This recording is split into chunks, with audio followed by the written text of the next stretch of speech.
Hi, my name is Amy Suplee, licensed acupuncture physician and functional medicine practitioner. Today I'm going to be talking about chronic fatigue and fibromyalgia.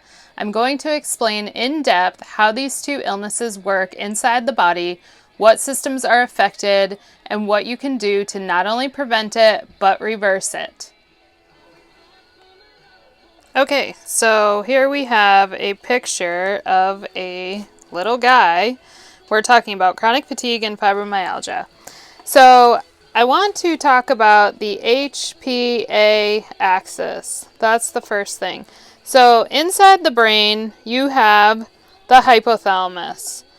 And what the hypothalamus does is it responds to any kind of stress. So the hypothalamus is the initiator for any kind of stress response. What it does is it sends a direct message to the pituitary gland, and the pituitary gland is known as the master gland in the body.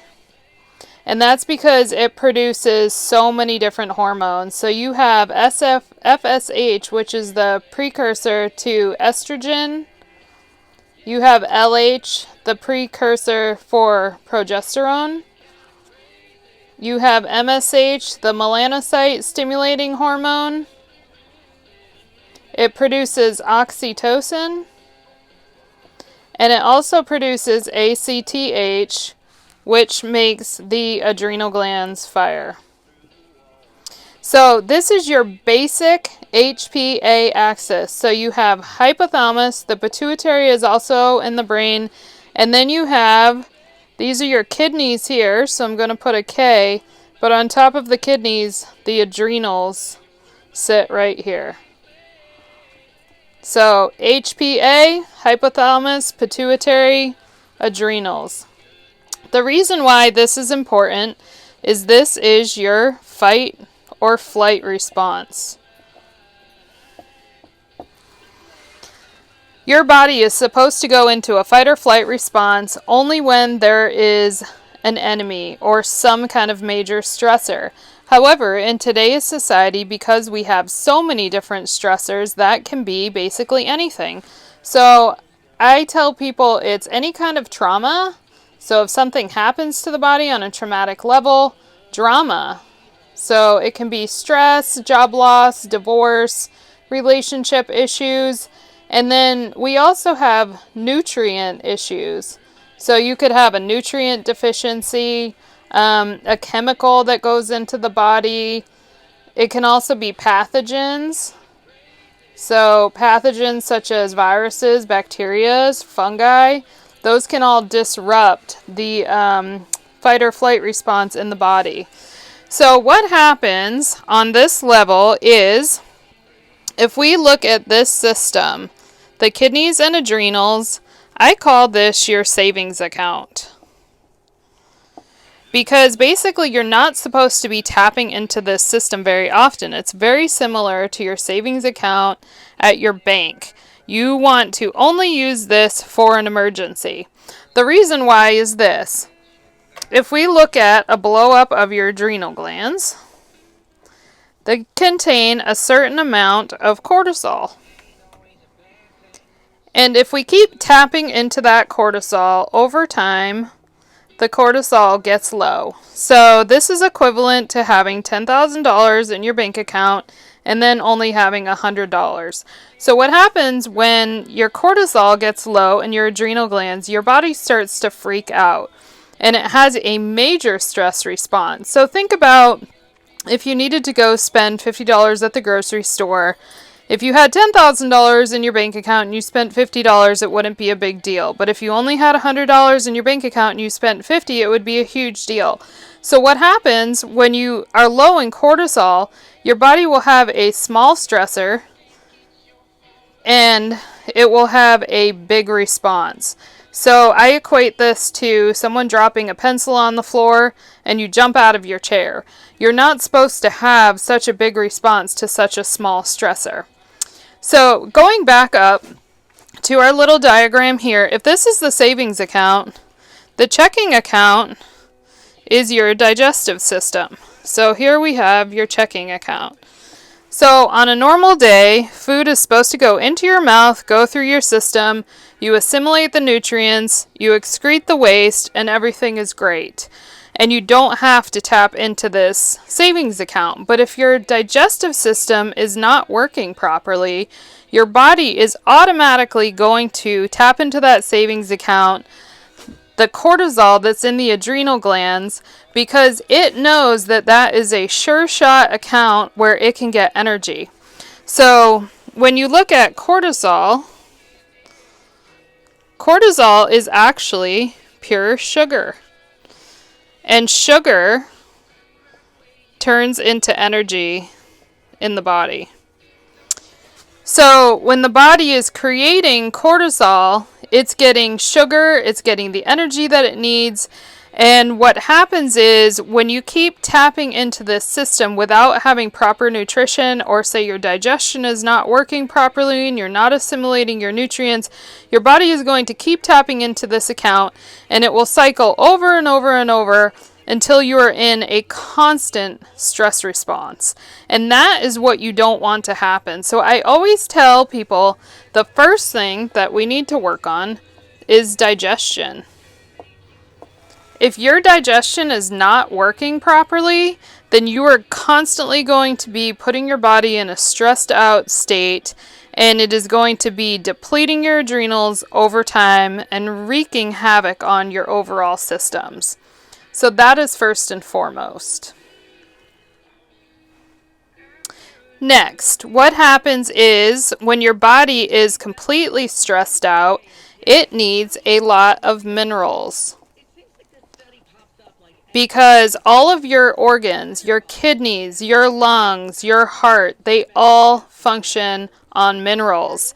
So what your body starts to do is it looks for minerals. So if you look here, this is your bones. This is your humerus inside your arm. It's full of minerals.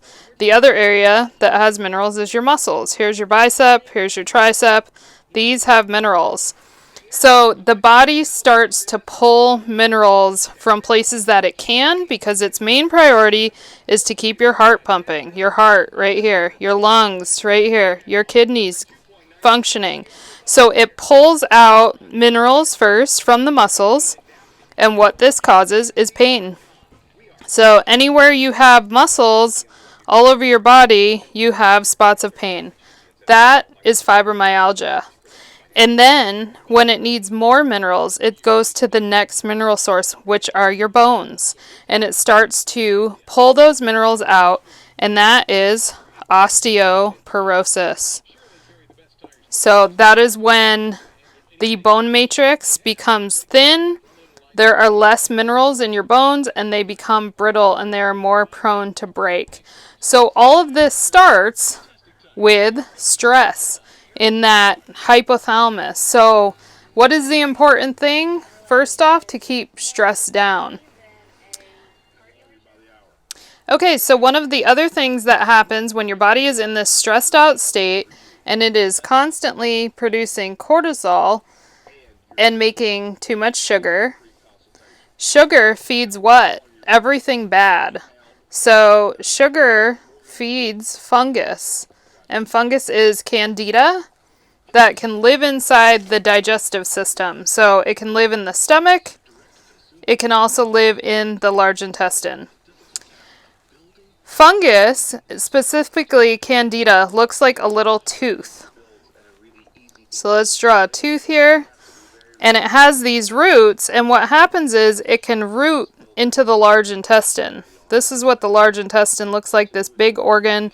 And if you have a number of different fungal molecules in here, it's rooting in the large intestine. And these areas are poking holes into the large intestine. And this is what you call leaky gut. So what happens is when your food goes through the large intestine, there are these holes, and it actually allows molecules of food to spill out and go outside of the digestive system and into the bloodstream. So this is why people start having crazy reactions to different foods because of leaky gut. So how do we fix this? Well, first of all, as we talked about, we have two systems. We have the checking account here and the savings account here, and we need to support both. So first of all, we need to do things like digestive enzymes, and that will help the gut. We also need to do probiotics. And then there are several other Chinese formulas that I particularly like that would be specific to each person.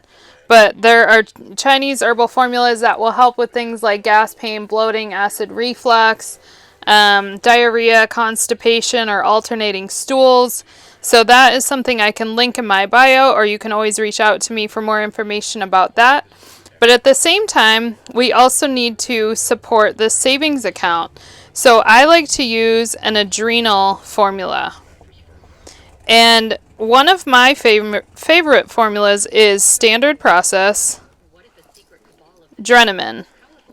You can typically only get this through a practitioner. Sometimes they do sell it online. But this is an actual glandular.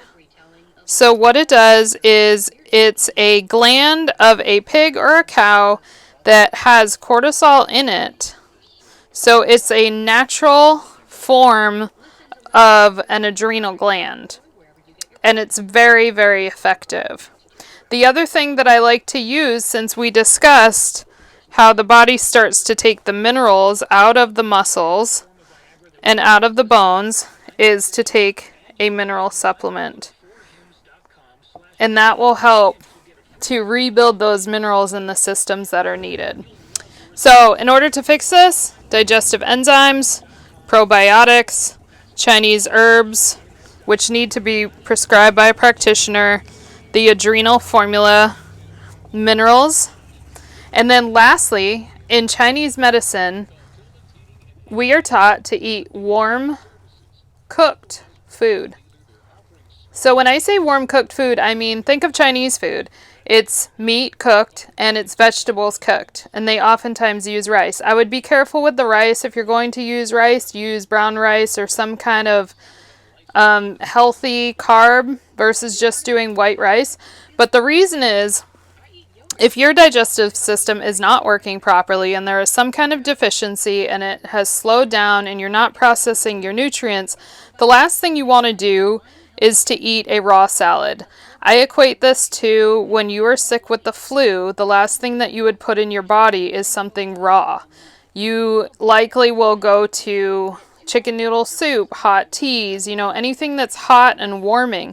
And there's a reason for that, because when your body is deficient and it's not feeling well, it doesn't have the extra energy to put into your digestive system.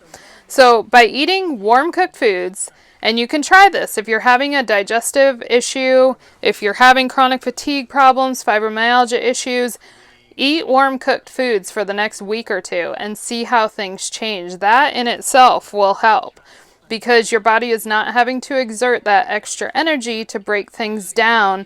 So you are getting your nutrients in that checking account, and it will oftentimes stop your body from utilizing the energy in that savings account. I'm Amy Suplee, licensed acupuncture physician. If you like this video, please give it a thumbs up and subscribe to my channel. If you would like any help with chronic fatigue or fibromyalgia, I do offer online consultations, and you can find my information in the link in the bio.